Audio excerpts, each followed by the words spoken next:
Good day everyone, a very warm welcome to you. My name is Nick and I'm afraid we're coming at you from inside today. I did try outside, but it's October now and the wind on the camera was a bit too bad to be acceptable. There's a few more people about than usual as well, so I did attempt it but I had to come back. Now also as well, there's been a bit of a banging in the house, so I've had to quickly grab this area to try and hopefully get this video in the bag, which I enjoy doing. So I didn't want to do a week where I do a Twitter message saying there'll be no Friday chat this week. I want to go for it because there's a few things to say. Now, I've recently changed job, as we know. Well, at the same place. I've gone from one area to another area in the hope that my hours would calm down. It does look like they're going to be a little bit random, so I don't think I'll be able to have everything that I wanted. I just hope that I start getting told the hours a bit more in advance. It seems to be about 1 week or 2 weeks to go, so I'm not fully in control. I'm not going to be the same each week, depending on how busy work tends to be, I guess. I'm contracted to do 20 hours a week, which isn't really enough, so everything that gets offered to me I will take as well. Because it's getting busy on this time of year, they're offering me extra bits, but I just don't know where they're going to be. Last week, this week, the live stream was Wednesday instead of Tuesday, which isn't ideal because I like doing Tuesday. I know Wednesday suits better for some people, but it just means the views are down because we've got a pattern of doing Tuesday. Next week, I think I'm finishing at 7 o'clock or 7:15, so I should be able to get home to do the live stream at 9 as usual. The following week, I think I might be working Tuesday. It's getting complicated, isn't it? So the live stream might be a bit later. So anyway, I have to take the positives. I'm in a much better place now with stress much less, but the hours are a bit, they're going to be a bit continuous. So anyway, I hope you're having a good week. Hope things are going well where you are. I don't know if you've ever had a stage where you've had a very stressful job and changed for slightly less money, but you're happier now, or you're still struggling a bit. But either way, life is a bit of a journey. So power to all of us as we all come together. And I know we have a bit of a chat in the live streams as well, which I love, as I say, doing and talking to you a lot there. So I'm waffling a bit, aren't I? So I've got a few things I want to talk about, mainly space type stuff, and also what's been going on the channel, the videos of the previous week. If you're a member on the channel, which we'll come to in a little bit, you get a video on Sunday which tells you what games are being covered in the next week. Some of you suggest games to do, and I put them on the list and I try and weave them into the schedule as well. So, what I want to talk about this time, well, let's cover first of all the games that we've just recently covered in the last week there. On the ZX Spectrum, we looked at Missile Command, sort of like clone, and we looked at it in the live stream as well. This one was called, I've forgotten already, it's called Missile Defense, that was it.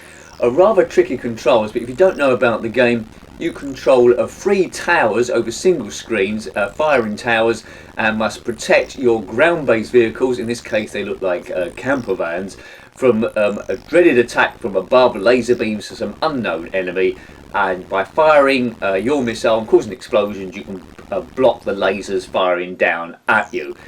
Cover each wave, you go on to the next stage. Now, what makes this game a little bit trickier is the controls, probably better on the joystick. Of course, my joystick doesn't work because of a Windows 10 update. You can 1, 2 and 3 on the keyboard to fire what tower you want, and then it's cursor keys 5, 6, 7 and 8. So it's just, if I was good on the piano, which I'm not, I'd probably be better at this game. But Missile Command is a good conversion, or Missile Defense I should say, good conversion of Missile Command, well worth a look. You can get better the more you play. The other game was a little bit of a curio on the ZX Spectrum last week, Revenge of the Killer Tomatoes, nothing to do with the cartoon, by Kevin J. Besant, who gave us Nifty Lifty and also 1994, 10 years after. The only reason I played this game because you controlled the same character and I wanted to cover all 3 of the games, so we actually had them. But it's quite basic.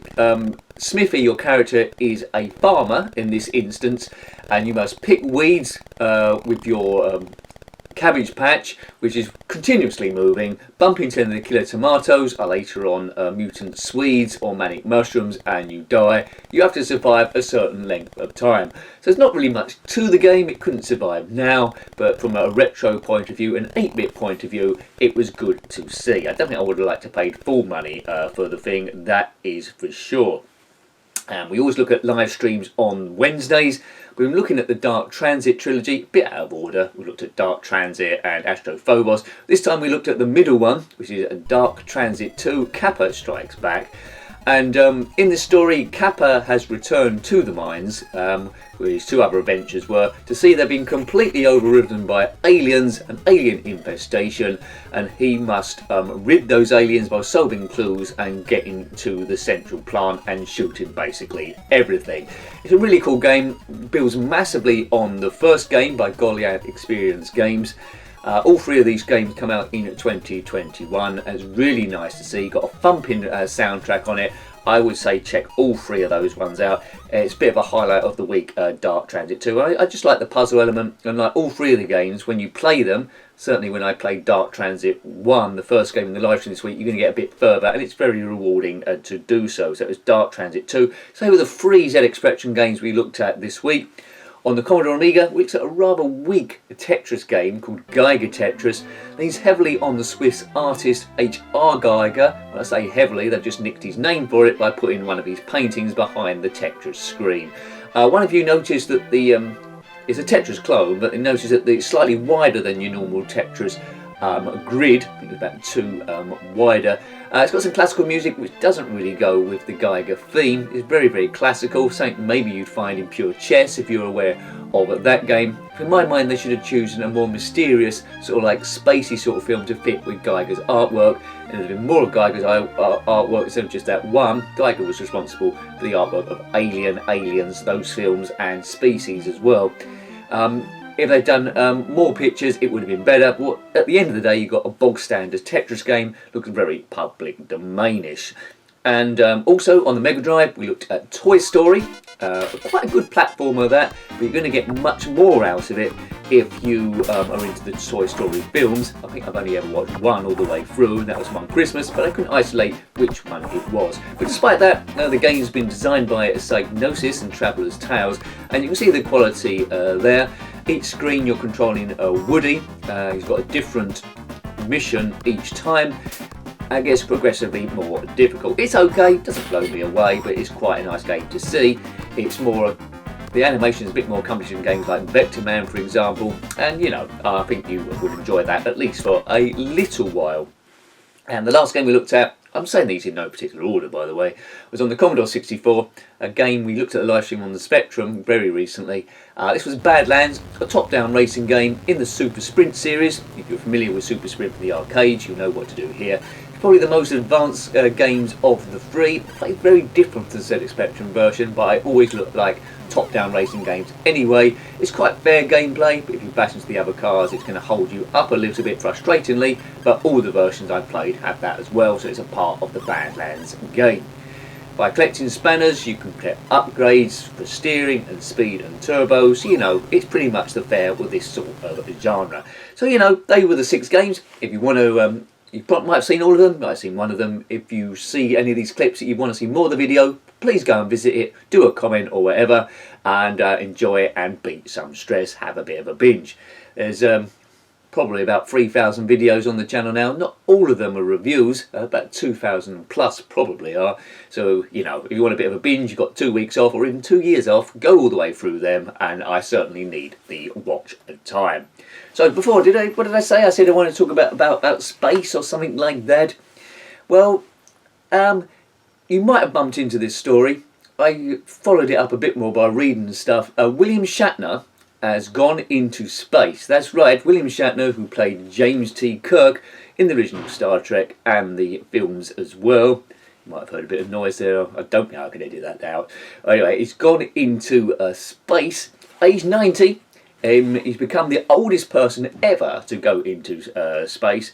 It was really good to watch what he had to say afterwards. But anyway, if you're unfamiliar with the story, in Blue Origin's New Shepard, it launched from Texas took William Shatner, a couple of other paid for people, and proper astronaut there into space. They was weightless for a certain amount of time.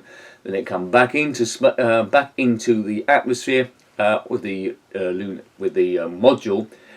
Parachutes opened up, drifted back to Earth and back down again. So, albeit the build-up was a lot bigger than how he was actually in space, but it's worth watching the videos. I got it through, I think, Apple News, for what William Shatner said afterwards when he come back.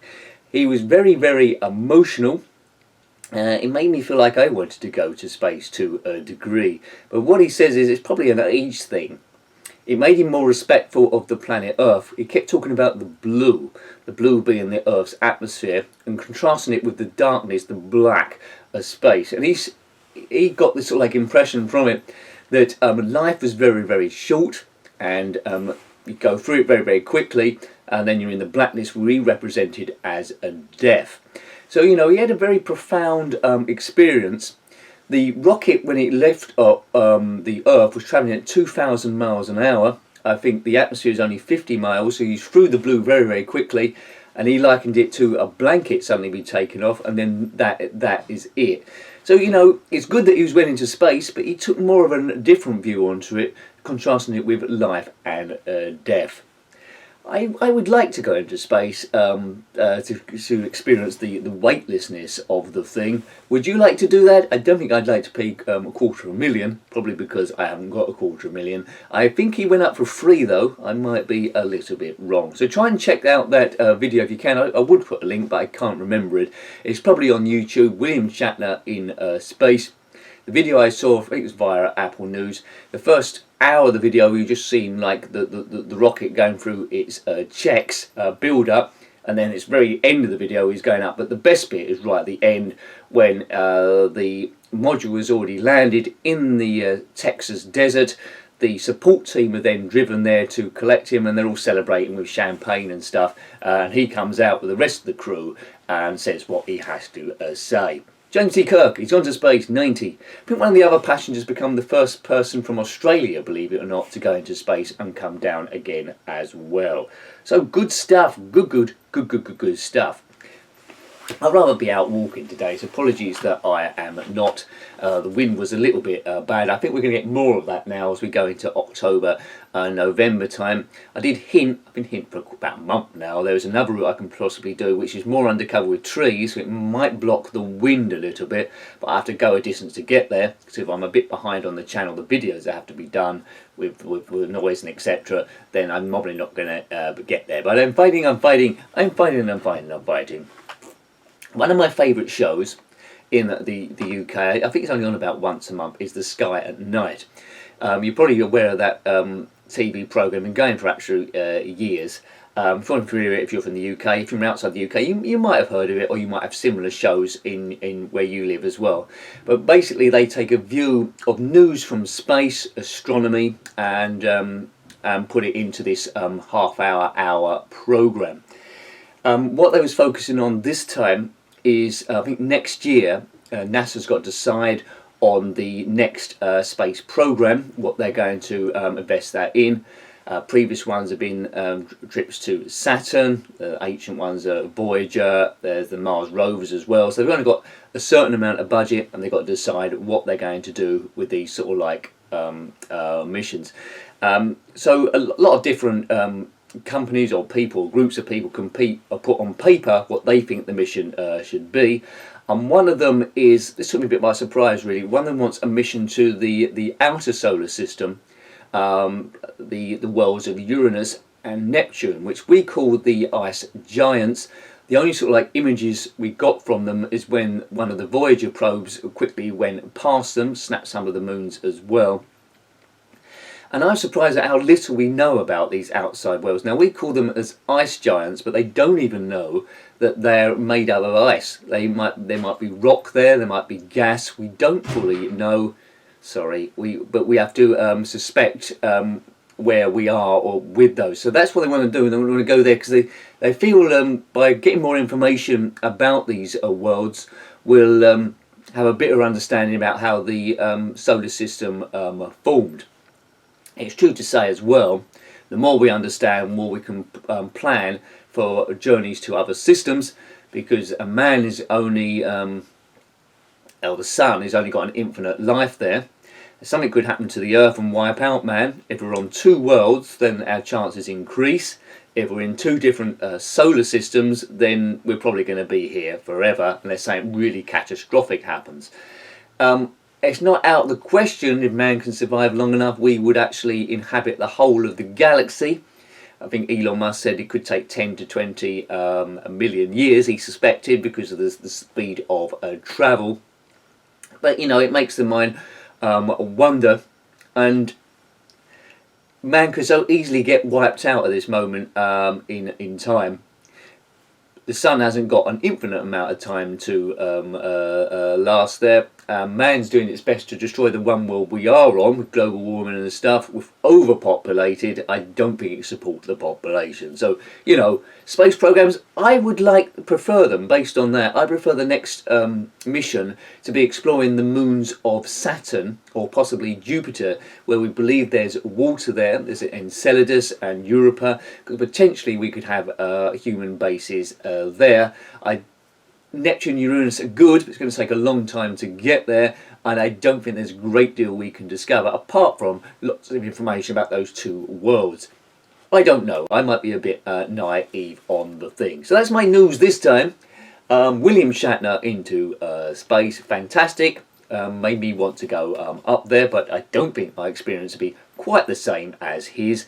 And also as well, the next space missions, Uranus and Neptune. What do you think? Do you think we should go to Uranus and Neptune to find out more about these supposedly ice giants, or do you think, like me, we should focus on something about Saturn's moons or Jupiter's moons, Triton or Titan there, with the idea that we've got a Mars rovers on Mars looking for life, but there's no, well, very little water on Mars. I think we should try and replicate that and go to one of the moons where we know there's water on to try and find life, because you never know, there could be an underwater ocean on one of these worlds where it's teeming with life, and we can learn a whole lot more about survival and all that sort of stuff than these outer worlds, which basically trying to understand the formation of the different systems. Right, okay, because, you know, man's travel across the solar system, we need water to drink. If we find out one of these Saturn's moons has got drinkable water, or we can use that water, or there's life there as well, mind you, we've got a habit of going places and mucking it up completely, haven't we? Well, maybe we can learn and start fresh. Good, thank you very much. Now, big thank you to the members who are keeping this channel running. A huge thank you to you. Can't thank you enough. I thank you a lot in the members video and the live streams and more or less every video. If you want to become a member, get involved more with the community, and it's not compulsory by any means, so don't feel that you have to. It just helps me a bit to keep things on an even keel with the finances and stuff, and keeping the channel running. But if you want to become a member, it starts at just $1.99 a month there, so you can do it quite passively. If you want to go a bit more, there's for second tiers and above, there's a perk where I can give you a shout out of your name or anything you are involved with, to try and maybe drive a bit of traffic your way, also as a sort of like a thank you. A huge thank you to the people on the upper tier as well. You go above and beyond, so you're making a huge difference, you people. But thank you for watching this video as well, and subscribing. So big thanks this time to the members on the second tier above, to Dogs. Thank you, Dogs. Obed Brinkman. Obed's a good man. Now, if you haven't already, didn't mention it last week, but I mentioned it this time. Obed is a keen photographer. So you want to check out Obed Photography. That's Instagram.com. It's he uses to drop in his photos. So Instagram.com/Obed Photography. There's a link to his website there as well off that. So it's Instagram.com/Obed Photography. He's got lots of pictures there. I think we take with a variety of Nikon cameras. When I look at them, I do get a bit of inspiration, thinking, yeah, I want to be better at photography and stuff like that. So well done, Obed. Keep that going. Keep packing the photos out. So show that channel, that site, a bit of love. Big thank you as well to Grey Hulk 2. Hope all is good, sir. Thank you very much for your support. Always appreciated there. Pete James, thank you. Now, Jason Arnott's Terrifying House of Obsessions. It's really good to see you there, Jason, in the last live stream. I know Wednesday was a bit better for you than the Tuesday. I don't know. The live stream will probably end up being Tuesday with the odd one being Wednesday if things go a bit awry with my my works rota. A big thank you to GTB Films and David Harakawa. Thank you, David. Big thank you also to Neil Barrett, a big supporter on the channel. So thank you, Neil. Ratty, Lad1. The vehicle is reversing noises now. What's going on? I'll continue anyway. You might not be able to hear it. The vehicle is reversing. Is it really? Off a cliff, I hope. Big thank you to Rzone1255. Thank you. Al Fairweather, thank you for catching the very last bit of the stream last time. So thank you, Al. Have a good weekend, sir. Thank you to Torquay Marder. Thank you. And Jason Smith. Nikki S. Hello there. Hope things are cool. And Claire Johnson also. What Ho Snorkers, keep doing what you're doing, What Ho, always like seeing your work. A big thank you as well to John Roby and Jeffrey Searby. Steve Norman, now thanks Steve, he runs retroarcadia.blog, which I'm always very happy to give a shout out to. I think last week he was covered on Exelon on the ZX Spectrum. This time he's looked at a game called Glay Lancer, I think I pronounced that right, on the Nintendo Switch. Now, it's a horizontal shooter. I think it first came out on the Mega Drive or Genesis, that system here, as beginning with some sort of HD remake. But that's giving you very brief information, which might very well be wrong. So have a look at retroarcadia.blog and see what Steve has to say about it. The Mega Drive was awash with great shooters back in the day. Let's see what the Nintendo Switch could do. And I don't know too much about the Nintendo Switch. Steve covers quite a lot of different systems each time, quite long blogs as well, quite detailed blogs, and a really good informative read. So have a look at retroarcadia.blog from Steve. Good stuff. Big thank you to Lemmy Barnett. Thank you, Lemmy, and Steve Q. Thank you for all your mighty help. Thank you. Big hello and thanks to Phil Hill, Chono Baggy, you're a good man, sir, Jason Holmes, and a very warm welcome to David B73. Thanks, David. Hope you're enjoying the channel, and thank you for becoming a member. Appreciated. Now, there's 7 of you on the upper tier, so thank you for going above and beyond and going there. If I had a lot more people like you, I'd be full-time and we wouldn't have to worry about what day the stream was, and I can do a whole heaps of other stuff and effects, better camera. Well, I'm almost at the better camera stage, so I can go out walking, all that sort of stuff, and plan a bit better. Because you do know, the more planning time I've got, the better the videos I get, because it's thinking time. When you're doing video after video after video, you've got very little time for research and development, and it's when you've got those gaps, that's when you start thinking of ideas and things get a bit better. So thank you for your help there. 7 of you. So number 1 is Rossi, in no particular order, is Rossi Bossy.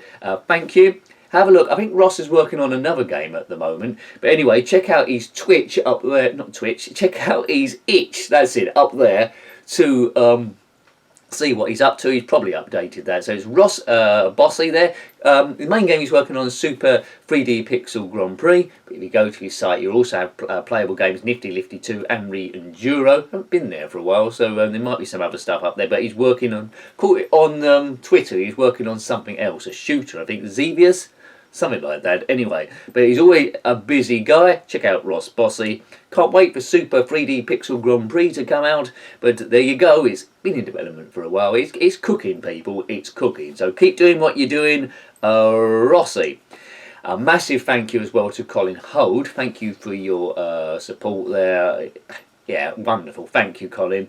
Also to Martin R. Likewise, you're a huge help to the channel. Thank you, Martin, and its long-term survival.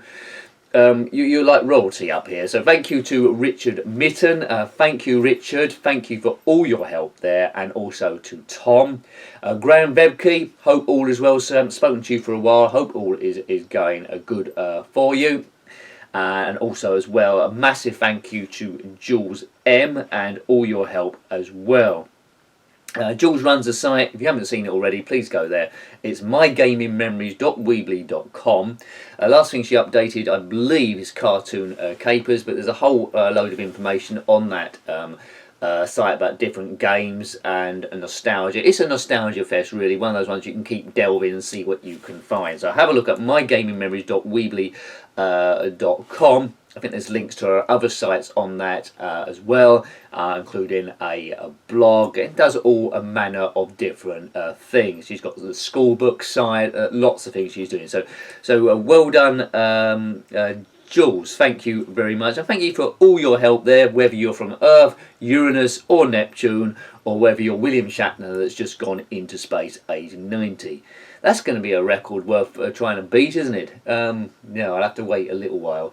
But, it's opened the way to tourist travel, isn't it, really, these sort of things. So, yeah, thank you, everyone. So there will be a couple of ZX Spectrum games on the channel on Saturday. Members would know what already they are. There'll be a couple of games on Sunday as well. I keep thinking, should I do, instead of doing 6 games a week, should I do 5, and that'll leave me more time for development and maybe an extra live stream, but I'll keep it for 6 for the time being and see how things go, because I've only recently changed departments. I'll see how that settles. So thank you for coming with me, not on my walk, but being inside.